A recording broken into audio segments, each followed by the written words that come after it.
Yes friends, पिछले video में हमने आईटीआर फॉर्म नंबर 1 को ऑनलाइन कैसे फाइल करते हैं फॉर असेसमेंट ईयर 24-25 के लिए उसको डिटेल में डिस्कस किया था एंड कंप्लीट प्रोसेस को समझा था। आज हम इस वीडियो में आईटीआर फॉर्म नंबर 4 को ऑनलाइन कैसे फाइल करते हैं उसका कंप्लीट प्रोसेस समझेंगे, साथ ही साथ उसके सारे कॉलम्स डिस्कस करेंगे इन डिटेल्स।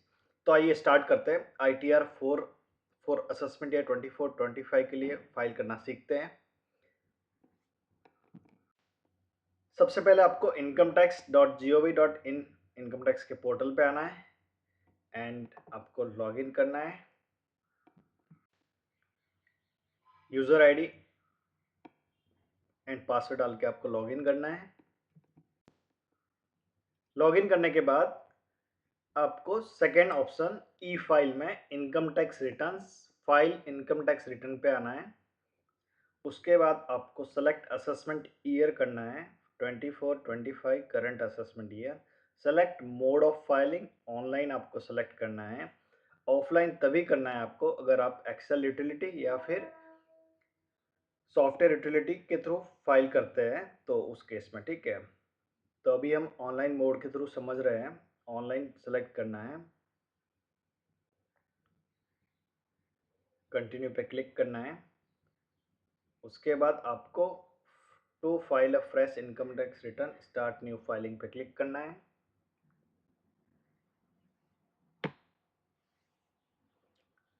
उसके बाद स्टेटस ऑटोमेटिक आ जाएगा, अब कंटिन्यू पे क्लिक करना है।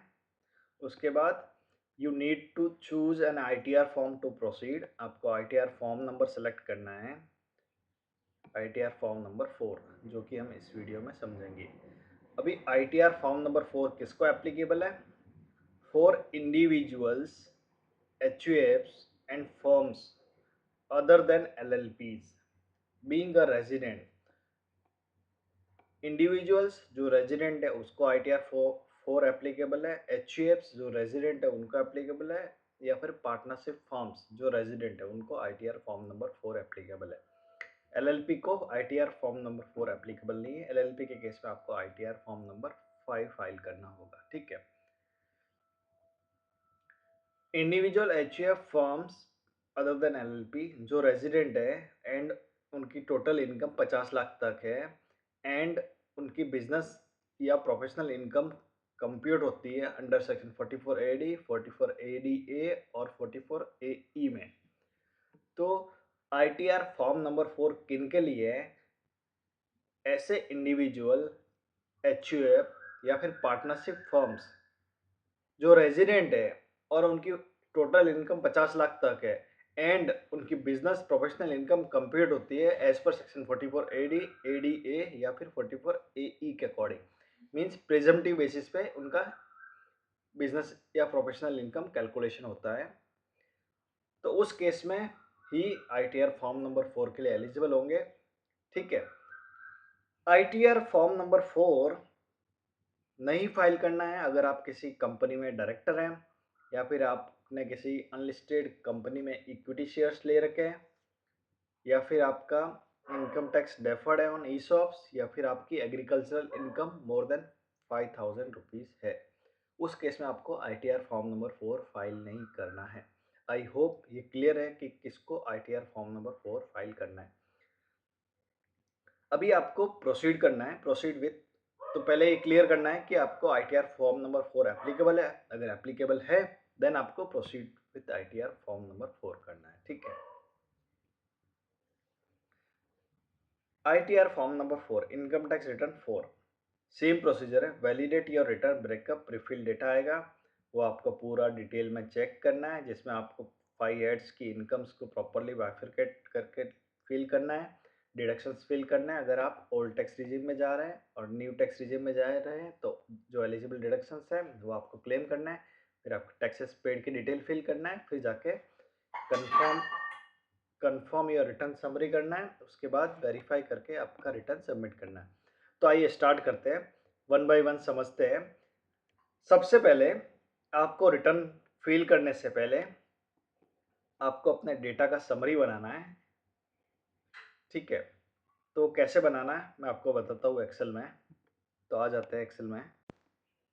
Yes friends, ITR form number 4 के लिए आपको पहले सब डेटा रेडी करना है, जैसे कि सेल्स सेल्स या टर्नओवर, ठीक है, या फिर ग्रॉस रिसीट्स प्रोफेशनल के केस में, वो आपको कैलकुलेट करना होगा। वो आप कैसे कर सकते हैं? एक तो आपका बैंक स्टेटमेंट से, स्टेटमेंट में चेक कर सकते हैं कि टोटल रिसीट कितना हो रहा है कस्टमर से, क्योंकि आप आईटीआर फॉर्म तभी फाइल करते हैं जब प्रिजम्पटिव बेसिस पे अपना आईटीआर रिटर्न फाइल करते हैं, जैसे कि 44 एडी प्रिजम्पटिव बिजनेस के लिए 44 एडी ए या फिर 44 ए ई में फाइल करते हैं रिटर्न, तो उस केस में आप अपना आईटीआर फॉर्म नंबर 4 फाइल करते हैं, ठीक है। तो प्रिजम्पटिव के केस में आप अपना आईटीआर फॉर्म नंबर 4 फाइल करते हैं। तो आपको पहले डिटरमाइन करना होता है कि सेल्स टर्नओवर या ग्रॉस सेशन मेरा कितना है, क्योंकि आप बुक्स तो मेंटेन करते नहीं है, तो उस केस में आपको सेल्स कैसे डिटरमाइन करेंगे? आप बैंक स्टेटमेंट का रिसीट साइड देखेंगे कि कितना रिसीट हो रहा है। फिर सेम लाइन पे अगर आप सेल्स बुक मेंटेन करते हैं, सेल्स बिल्स का टोटल करके देखेंगे, तो सब क्रॉस वेरीफाई करके आपको सेल्स डिटरमाइन करनी है, ठीक है। तो एक सेल्स का अमाउंट आपका डिटरमाइन हो जाएगा, ठीक है, सेल्स टर्नओवर या ग्रॉस रिसीट्स, ठीक है। फिर उसके बाद आपको अपना percentage of profit as per section, जो भी आपका परसेंटेज है वो कैलकुलेट करना है। 44 एडी है तो 6%, 8%, 44 एडी ए है तो 50%, अकॉर्डिंगली आपको कैलकुलेट करना है, ठीक है। फिर उसके बाद जो जो आपके डिडक्शंस है वो ले लेना है, फिर टीडीएस वगैरह ले लेना है। फिर आपको आपका जो डेटा आ रहा है आपके वर्किंग के हिसाब से, तो एक तो डेटा हो गया आपकी वर्किंग के हिसाब से, उसको क्रॉस चेक करना है विथ फॉर्म नंबर 26 एएस कि जो आपने वर्किंग में इनकम ली है वो फॉर्म नंबर 26 एएस से मैच हो रही है कि नहीं हो रही है, ठीक है। फिर उसके बाद उसको ऑनलाइन एआईएस फॉर्म होता है, एनुअल इंफॉर्मेशन स्टेटमेंट, तो तीनों को आपको क्रॉस चेक करना है कि तीनों का जो डेटा है वो आपस में मैच कर रहा है कि नहीं कर रहा है, ठीक है। तो ये कैसे मैच करना है, तो इसके ऊपर मैं सेपरेट वीडियो बना दूंगा, तो उसको डिटेल में हम लोग समझ लेंगे, ठीक है। तो पहले आपको ये डेटा मैच करना है, ठीक है। ये सब वर्किंग करने के बाद फिर आपको अपना ITR form number 4 filing start करना है, ठीक है। और वर्किंग करने से पहले, करने के बाद आपको अपना टैक्सेशन रिजीम सेलेक्ट करना है कि आपके लिए न्यू रिजीम बेनिफिशियल है या फिर ओल्ड रिजीम, ठीक है। तो दोनों में से जो भी बेनिफिशियल है वो आपको सेलेक्ट करना है। सपोज आपने सेलेक्ट कर लिया कि आपके लिए न्यू टैक्स रिजीम बेनिफिशियल है, ठीक है, तो आपको न्यू टैक्स रिजीम सेलेक्ट करना है, ठीक है। उसके बाद आप सेलेक्ट करना है आपको कि आप रिटर्न क्यों फाइल कर रहे हैं। एक तो taxable income is more than basic exemption limit, तो उस केस में आपको फाइलिंग मैंडेटरी है, ठीक है। या फिर कोई भी अदर ऑप्शन रहेगा तो वो आपको सेलेक्ट करना है जो भी एप्लीकेबल है आपके केस में, ठीक है। फिर आपको कंटिन्यू पे क्लिक करना है।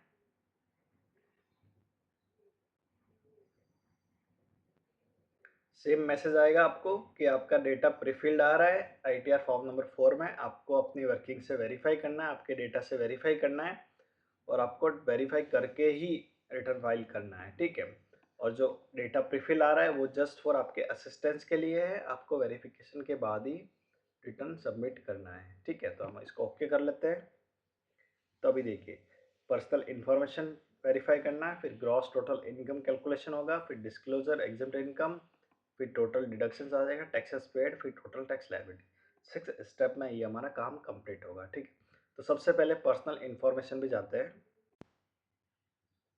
पर्सनल इन्फॉर्मेशन एंड एड्रेस आपको वेरीफाई करना है। उसके बाद नेचर ऑफ एम्प्लॉयमेंट जो भी आपको सेलेक्ट करना है एप्लीकेबल। फिर फाइलिंग सेक्शन 139(1), अगर on or before due date file कर रहे हैं आप। उसके बाद most important, do you wish to exercise the option under section 115 BAC subsection 6 of opting out of new tax regime. अगर आप न्यू टैक्स रिजाइम से ऑप्ट आउट करना चाहते हैं तो इसको यस करना पड़ेगा, अदरवाइज इसको आप नो ही रखना है, क्योंकि आप न्यू टैक्स रिजाइम में अपना रिटर्न फाइल कर रहे हैं। ठीक है, तो अगर आप को टैक्स लायबिलिटी को कंपेयर करना है तो आप इनकम टैक्स कैलकुलेटर का यहाँ पे यूज़ कर सकते हैं, ऑप्शन दिया हुआ है। अगर आप इसको यस सेलेक्ट करेंगे, लेकिन आपको यस नहीं करना है क्योंकि आप अपना रिटर्न न्यू टैक्स रिजाइम में ही फाइल कर रहे हैं। ठीक है, फिर उसके बाद आपको बैंक डिटेल वेरीफाई कर लेना है। अगर इसमें आपका बैंक डिटेल ऐड नहीं है तो आपको प्रोफाइल में जाके ऐड बैंक अकाउंट करके उसको वेरीफाई कर लेना है। ठीक है, उसके बाद आपको कंफर्म कर देना है। ठीक है, तो ये आपका पर्सनल इन्फॉर्मेशन कंफर्म हो गया। ठीक है, तो इसमें मोस्ट इंपॉर्टेंट थिंग है, पर्सनल इन्फॉर्मेशन में आपका बेसिक डिटेल रहेगा, एड्रेस रहेगा, कॉन्टैक्ट डिटेल वगैरह रहेगा और बैंक का डिटेल रहेगा। एंड मोस्ट इम्पॉर्टेंट,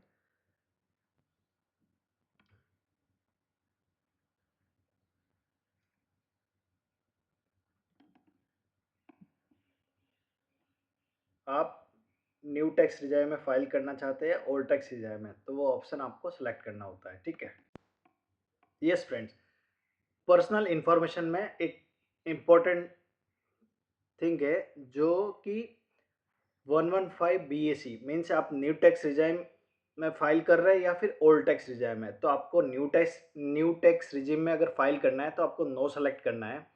अगर आप न्यू टैक्स रिजिम से ऑप्ट आउट करना चाहते हैं तो आपको यस सेलेक्ट करना है, yes within due date, yes but beyond due date.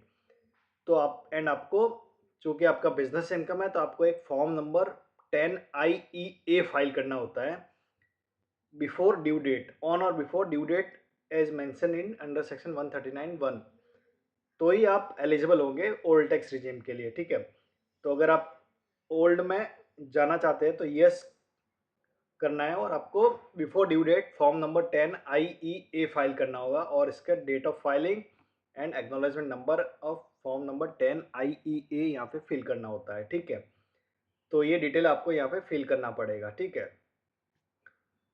चूँकि हम न्यू टैक्स रिजाइम में फाइल कर रहे हैं तो यहाँ पे नो ऑप्शन सेलेक्ट करते हैं और आगे प्रोसीड करते हैं। ठीक है, फिर आया whether this return is being filed by representative SSC. अगर यस रहेगा तो यस, अदरवाइज नो करना है, फिर कंफर्म करना है। ठीक है,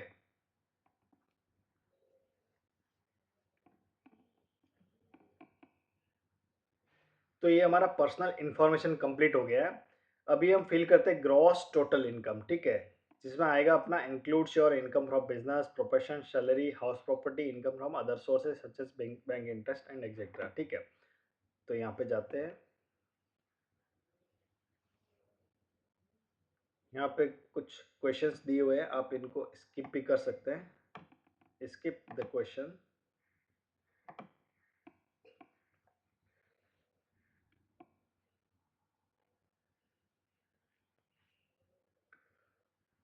फर्स्ट है सैलरी इनकम। अगर आपकी सैलरी इनकम है तो आपको यहाँ पे एडिट पे क्लिक करके सैलरी इनकम का डिटेल फिल करना है। ठीक है, तो अज्यूम कर रहे हैं हमारा सैलरी इनकम कुछ नहीं है। ठीक है,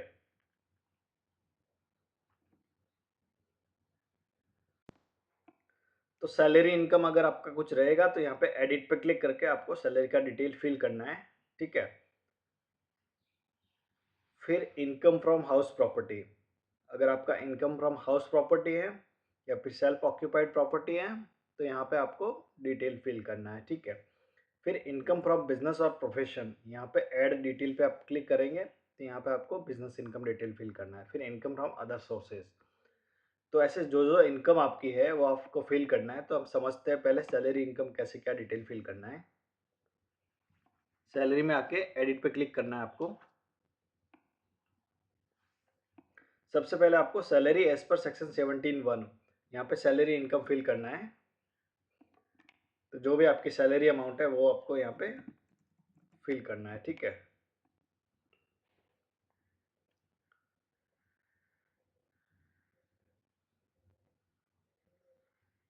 फिर अगर कुछ रिलीफ है 89A में तो वो आपको यहाँ पे क्लेम करना है, ऐसा कुछ नहीं है, तो आपको स्टैंडर्ड डिडक्शन ऑटोमेटिक आ जाएगा, न्यू टैक्स रिजर्व में भी अवेलेबल होता है, ठीक है। तो आपका नेट सैलरी इनकम आ जाएगा, फिर आपको यहाँ पे सेव कर देना है। प्रोफेशनल टैक्स और एंटरटेनमेंट अलाउंस आप सैलरी हेड में क्लेम नहीं कर सकते अंडर न्यू टैक्स रिजर्व, ठीक है। तो सेव पे क्लिक कर देना है डिटेल फिल करने के बाद।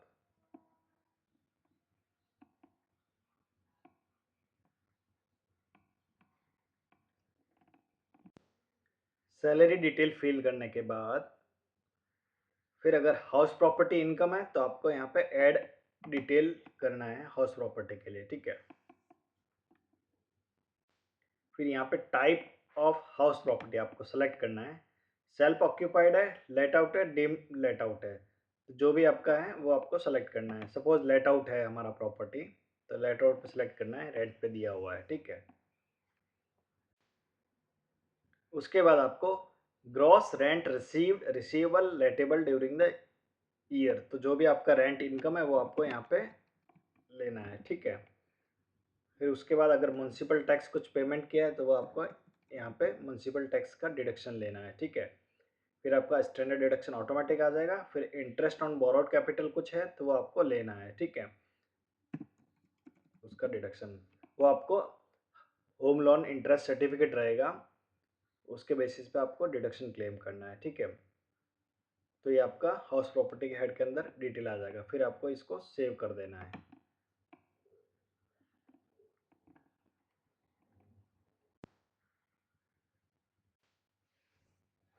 House property head income fill करने के बाद सैलरी इनकम फिल हो गया, हाउस प्रॉपर्टी इनकम फिल हो गया।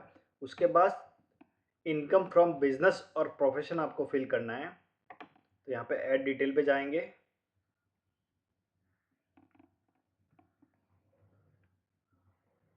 तो देखिए आईटीआर फॉर्म नंबर 4 बिजनेस के लिए आपको यहाँ पे 44 एडी है तो ये सेलेक्ट करना है। और अगर 44 एडी ए में आप प्रोफेशनल के लिए फिल कर रहे हैं तो प्रोफेशन सेलेक्ट करना है, या फिर गुड्स कैरीज के केस में 44 एई के केस में आपको ये सेलेक्ट करना है। तो हम बिजनेस के लिए फिल फिल कर रहे हैं फॉर्म आईटीआर फॉर्म नंबर 4, जिसमें computation of presumptive business income under section 44 AD. तो यहाँ पे आपका नेम ऑफ बिजनेस लेना है, फिर बिजनेस कोड सेलेक्ट करना है आपको, जो भी आपका बिजनेस कोड है, ठीक है। जैसे कि आपका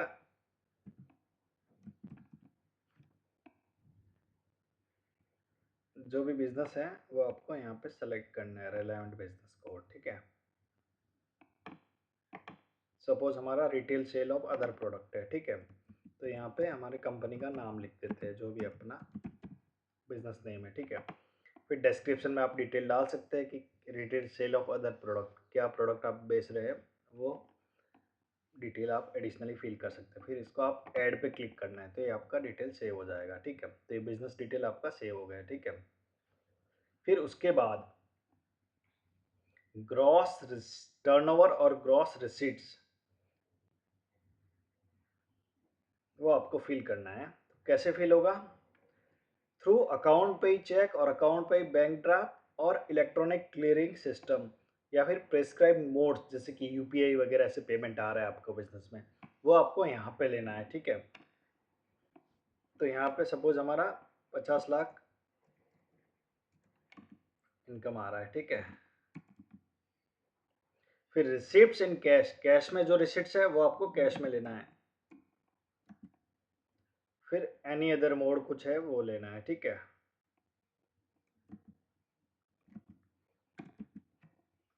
उसके बाद प्रिजम्पटिव इनकम कितना है वो आपको लेना है।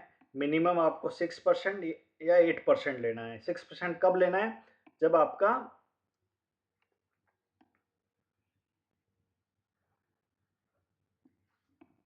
जो कैश में रिसीट हो रहा है वह टोटल रिसीट का 5% तक है तो 6%, अदरवाइज आपको 8% लेना है मिनिमम, ठीक है। तो हम यहाँ पे जो एक्चुअल इनकम है वो ले लेते हैं। सपोज हमारा 5 लाख का इनकम है, ठीक है। तो हमने 5 लाख इनकम ले लिया है, ठीक है। फिर यहाँ पे ऐड पे क्लिक कर लेंगे।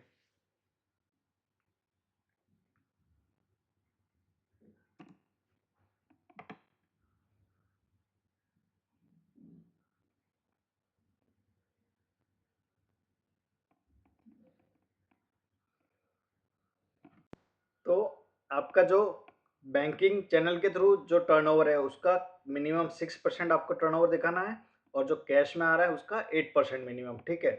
तो ऐसे आपको टर्नओवर दिखाना है, ठीक है। तो 2.5 लाख सपोज हमारा बैंकिंग चैनल के थ्रू है, और 50,000 हमारा कैश में टर्नओवर का लिमिट है, ठीक है। तो 3 लाख का टोटल प्रॉफिट आ रहा है, ठीक है।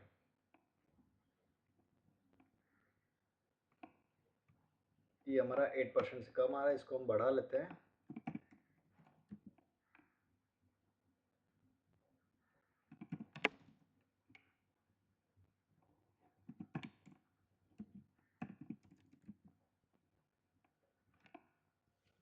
मिनिमम आपको 6% 8% दिखाना होता है। अगर इससे कम दिखाते हैं तो आपको ITR फॉर्म नंबर 3 फाइल करना होता है, और ऑडिट उस केस में अंडर सेक्शन 44AB में मैंडेटरी होता है, ठीक है।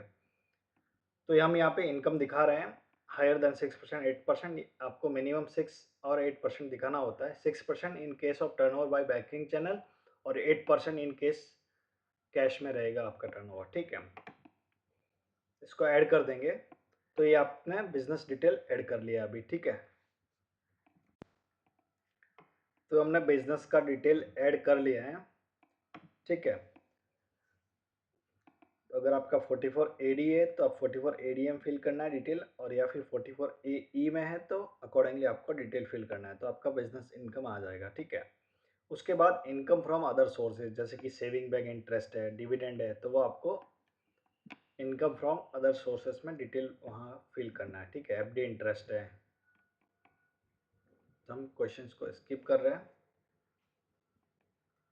तो यहाँ पे आपको नेचर ऑफ इनकम सेलेक्ट करना है, जैसे कि सेविंग बैंक इंटरेस्ट है, ठीक है, वो हमने ऐड कर लिया। तो जो जो आपकी अदर सोर्सेज की इनकम है वो आपको यहाँ पे ऐड कर लेना है, ठीक है। या फिर डिविडेंड इनकम है, FD इंटरेस्ट इनकम है, जो भी आपकी अदर इनकम है जो अदर सोर्सेज में आएगी वो आपको वहाँ पे ऐड कर देना है, ठीक है। यस फ्रेंड्स, तो हमने income from salary detail add कर लिया है, हाउस प्रॉपर्टी का डिटेल ऐड कर लिया है, बिजनेस का डिटेल ऐड कर लिया है, अदर सोर्सेज का डिटेल ऐड कर लिया है। अभी देखिए इसमें कैपिटल गेन नहीं आ रहा। अगर कैपिटल गेन है तो आपको ITR फॉर्म नंबर 3 फाइल करना होता है, ठीक है। तो ये सब डिटेल फिल करेंगे तो आपका ग्रॉस टोटल इनकम आ जाएगा, फिर आपको कंफर्म कर देना है, ठीक है। तो ये हमने head wise income detail fill कर लिया है, ठीक है। इसके बाद नेक्स्ट स्टेप आता है डिस्क्लोजर एंड एग्जम्प्ट इनकम। अगर कोई एग्जम्प्ट इनकम है तो वो हमें डिस्क्लोज करनी है, ठीक है। और 44AD में हम रिटर्न फाइल कर रहे हैं तो कुछ फाइनेंशियल पर्टिकुलर्स देने होते हैं बिजनेस से रिलेटेड, तो वो हमें यहाँ पे ऐड डिटेल में जाना होता है। ये मैंडेटरी फील्ड्स है, जैसे कि मैंडेटरी आपको क्रेडिटर का बैलेंस देना होगा, ठीक है। फिर दूसरा बाकी ऑप्शनल है वो आप फिल कर सकते हैं। फिर इन्वेंट्री का बैलेंस देना होता है, ठीक है। जैसे कि 465 इन्वेंट्री का बैलेंस है, 1.5 लाख मेरा सन्ड्री डेटर्स है, ठीक है। लास्ट कैश बैलेंस आपको फिल करना होता है, ठीक है। तो ये 4 बैलेंसेस आपको देने होते हैं, क्रेडिटर्स, डेटर्स, स्टॉक और cash in hand as on 31 March. फिर आपको ऐड पे क्लिक कर देना है। बाकी डिटेल आपके पास बुक्स बना हुआ है तो बाकी डिटेल भी आप फिल कर सकते हैं, अदरवाइज मैंडेटरी नहीं है। आपको ये 4 डिटेल मैंडेटरी फिल करना है, ठीक है। फिर इसके बाद अगर आपकी कोई एग्जाम्प्ट इनकम है वो आपको यहाँ फिल करना है। अगर GST टर्नओवर है, GST नंबर वाइज, तो आपको यहाँ फिल करना है। फिर उसके बाद आपको कंफर्म कर देना है, ठीक है। तो ये हमने एग्जम्प्ट इनकम और डिस्क्लोजर्स फिल कर लिया, ठीक है।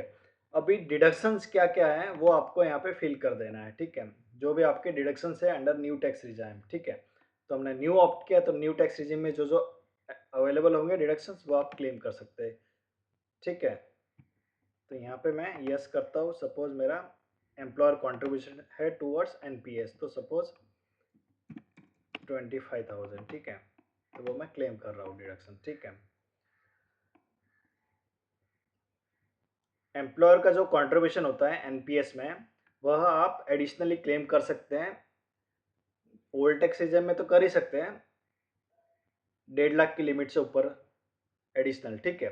एंड न्यू टैक्स रिजर्व में भी आप इसको क्लेम कर सकते हैं, ठीक है। That is eligible under new tax reserve also. तो हमने फिल कर दिया डिटेल, कंटिन्यू पे क्लिक। यस फ्रेंड्स, तो हमने एनपीएस का डिडक्शन, जो कंट्रीब्यूशन है एम्प्लॉयर का कंट्रीब्यूशन टुवर्ड्स एनपीएस, उसका डिडक्शन हमने डिटेल फिल कर दिया है, ठीक है। क्योंकि वह हम न्यू टैक्स रिजीम में भी क्लेम कर सकते हैं, ठीक है। तो वो हमने फिल कर दिया है, बाकी सब एलिजिबल नहीं रहेगा तो हम यहाँ पे कंफर्म कर देंगे। तो हमने अभी डिडक्शंस का डिटेल फिल कर दिया है, ठीक है। अभी आपको टैक्सेस पेड का डिटेल फिल करना है। तो देखिए, personal information, gross total income, disclosure of exempt income, total deductions, फिर taxes paid, TDS, TCS, advance tax, self assessment tax, जो भी आपका टैक्सेस पेड है वो आपको डिटेल यहाँ पे फिल करना है 1 बाय 1, ठीक है। तो सब डिटेल आपको फिल करने के बाद फिर आपको यहाँ पे कंफर्म पे क्लिक करना है, ठीक है।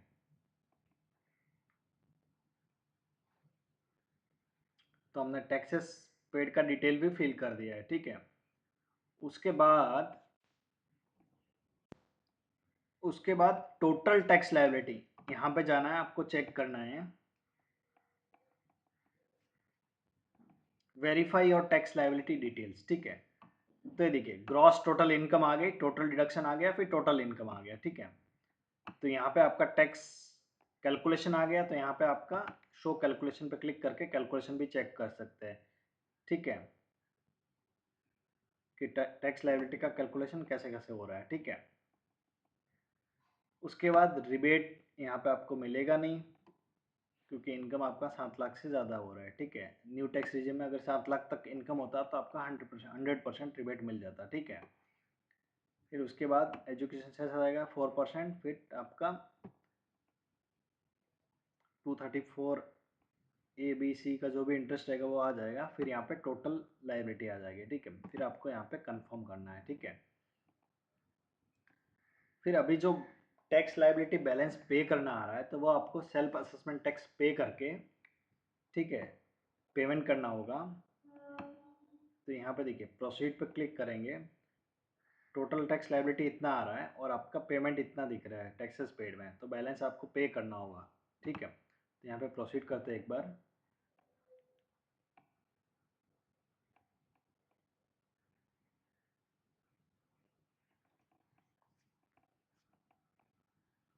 तो देखिए, you need to make payment of ₹39,510 balance tax, ठीक है। उसके बाद आपको यहाँ पे वेरीफाई करने के बाद ये अमाउंट पेबल है, तो आप यहाँ पे पे नाउ क्लिक करके चालान जनरेट होगा, फिर आप पेमेंट कर सकते हैं, ठीक है। उसके बाद पेमेंट करके आपको टैक्सेस पेड में डिटेल फिल करना है चालान का, फिर वेरीफाई करके रिटर्न को सबमिट कर देना है, ठीक है। तो ऐसे आप अपना ITR फॉर्म नंबर 4 फाइल कर सकते हैं, जैसे कि हमने ITR 1 में सबमिट किया था आधार OTP से वेरीफाई करके, वैसे, या फिर बैंक EVC, या फिर साइन करके CPC बैंगलोर भेज सकते हैं। लेकिन विद इन 30 डेज आपको E-वेरीफाई करना कंपलसरी है, या फिर साइन करके भेजना कंपलसरी है, ठीक है। तो ऐसे आपको E-वेरिफिकेशन या वेरिफिकेशन करना होगा, अदरवाइज आपका रिटर्न इनवैलिडेट हो जाएगा। तो आपको ये बहुत इंपॉर्टेंट है, ध्यान रखना है कि विद इन 30 डेज आपको ये कंप्लायंस करना है, ठीक है। आइदर आधार OTP से वेरीफाई करना है, या फिर साइन करके CPC बैंगलोर भेजना होता है बाय स्पीड पोस्ट, ठीक है। तो ऐसे आप अपना ITR फॉर्म नंबर 4 फाइल कर सकते हैं। हे गाइस, अगर वीडियो अच्छा लगा हो तो लाइक, शेयर एंड कमेंट ज़रूर करें। अगर चैनल को सब्सक्राइब नहीं किया है तो तुरंत कर दें, ऐसे ही latest updates and income tax, GST, TDS से रिलेटेड अपडेट्स के लिए। Thank you.